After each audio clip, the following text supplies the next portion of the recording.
अस्सलाम वालेकुम नाज़रीन, मेरान टीवी न्यूज़ में आओ यहाँ सायरा सुमरो आईने बुलेटिन में असा सगत साथींदो मुबशर सलंगी। इस सब खबरी का नजर हेडलाइन ते। पाकिस्तान जे सियासी पार्टियुनि ईरान ऐं अरब मुल्कनि विच में छिकताण घटाइण खे पाकिस्तान जी अवलीन तरजीह करार ॾेई छॾियो। वज़ीर आज़म शहबाज शरीफ जी सदारत हेठि क़ौमी सलामती ख़िते जी सूरत हाल बाबति इनकेमरा इजलास, PPJUI, MKM, BAP ऐं ॿियनि सियासी जमातुनि जे अॻुवाननि जी शिरकत। सियासी पार्टियुनि ऐं वज़ीर आज़म खे क़ौमी सलामती सरहदनि जे सूरत हाल ते ब्रीफिंग ॾिनी वई। वज़ीर आज़म अफ़गान तालिबान ख़िलाफ़ जारी कार्रवाइयुनि बाबति सियासी पार्टियुनि खे एतमाद में वरितो। इजलास में PTI ऐं सुन्नी इतिहाद काउंसिल जा मेंबर शरीक न थिया। सिंध जे वॾे वज़ीर तरफ़ां ईरानी काउंसलेट जो दौरो। ईरानी सुप्रीम लीडर आयतुल्लाह ख़ामनाई ऐं संदसि साथियुनि जी शहादत ते ताज़ियत जो इज़हार। वॾे वज़ीर चयो आहे त ईरानी सुप्रीम लीडर आयतुल्लाह ख़ामनाई ऐं संदसि साथियुनि जी शहादत ते दिली ॾुख पहुतो आहे।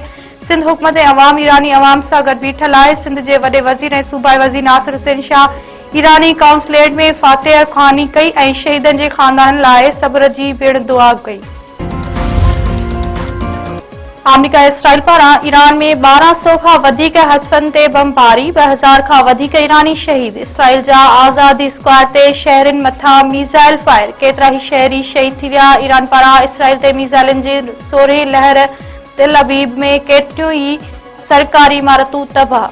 बहरीन में अमेरिका जो सभ खां वॾो रेडार सिस्टम तबाह थी वियो। सऊदी अरब ऐं इराक में CIA जे अॾनि खे निशानो बणायो वियो। ईरान पारां 560 इसराइली ऐं अमरीकी फ़ौजी मार्चण जी दावा।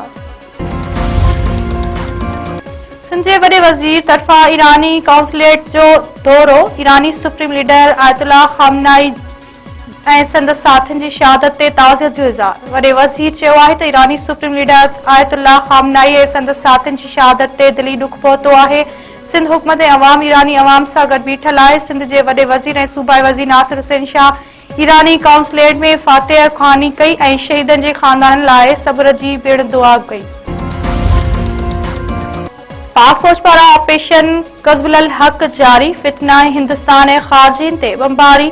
बिलगाम एयरबेस ते बमबारी में जहाज़नि जो वेयर हाउस ऐं हैंगर तबाह। तोरखम सरहदनि ते अफ़गान तालिबान जो हमलो। जवाबी कार्रवाई में तालिबान कमांडर फरहमान समेत केतिरा ई अफ़गानी मारिजी विया। पाक फ़ौज पारां जारी कार्रवाइयुनि में मारिजी वियल अफ़गान तालिबान जो अणगो 464 थी वियो। Sindh high court Sukkur bench पारां अधूरियूं रिपोर्टूं पेश करण ते DCs खे छंड। सिंध हाई कोर्ट बेंच में मासूर कोटा तहत नौकरियूं न मिलण ख़िलाफ़ दाख़िल कयल दरख़्वास्तुनि ते ॿुधणी। मुख़्तलिफ़ ज़िलनि जे DCs पारां रिपोर्टूं पेश कयूं वयूं। अदालत पारां DCs खे छंड। दरख़्वास्त गुज़ारनि जे वकील अदालत खे ॿुधायो त सूबाई सरकारी खातनि में माज़ूरनि खे 5% कोटा तहत भर्ती करण लाइ ज़िलनि इंतिज़ामिया DRCs में सियासी सिफ़ारिशुनि हेठि मनपसंद जा नाला फाइनल कया आहिनि। अदालत ज़िलनि जे डिप्टी कमिश्नर खे सरकारी तौर ख़ुदमुख्तियारी इदारनि में मासूर कोटा तहत ख़ाली जायुनि जा तफ़सील तलब करे वरिता। ॿुधणी 9 अप्रैल ताईं मुलतवी।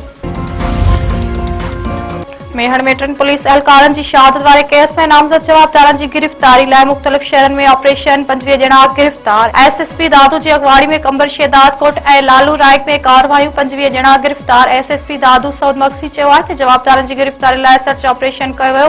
गिरफ़्तार कयल 25 ॼणनि जे कब्ज़े मां हथियार पिणु हथ कया विया आहिनि। बडाणी भरिसां बंगवार बिरादरी जे बिंदुरनि में हलंदड़ खूनी तकरार तां हिकु ॼणो क़तल, 2 ॼणा ज़ख़्मी। कबलू थाणे जे हद कचे वारे इलाइक़े में हथियारबंदनि फायरिंग करे नौजवान नंढो बंगवार खे क़तल करे छॾियो। गोलियूं लॻण सबबि सनाउल्लाह ऐं सलाम बंगवार ज़ख़्मी, नाज़ुक हालत में अस्पताल मुंतक़िल। दुरनि में छिकताण वधी वञण करे इलाइक़े में ॾहका पखिड़ियल। सीता रोड वेझो बिंदुरनि में जहिड़े दौरान कुहाड़ियूं लॻण सबबि नौजवान क़तल, 2 ॼणा ज़ख़्मी। ॻोठ सीता नदी में सोलंगी बिरादरी जे बिंदुरनि में ॿारनि जी ॻाल्हि तां जहिड़ो नौजवान मोहम्मद सिद्दीक़ सोलंगी मारिजी वियो। मुरीद अब्बास ऐं इब्राहिम सोलंगी ज़ख़्मी। ज़रूरी कार्रवाई बैदि लाशकर पहुचण ते कोहराम मची वियो।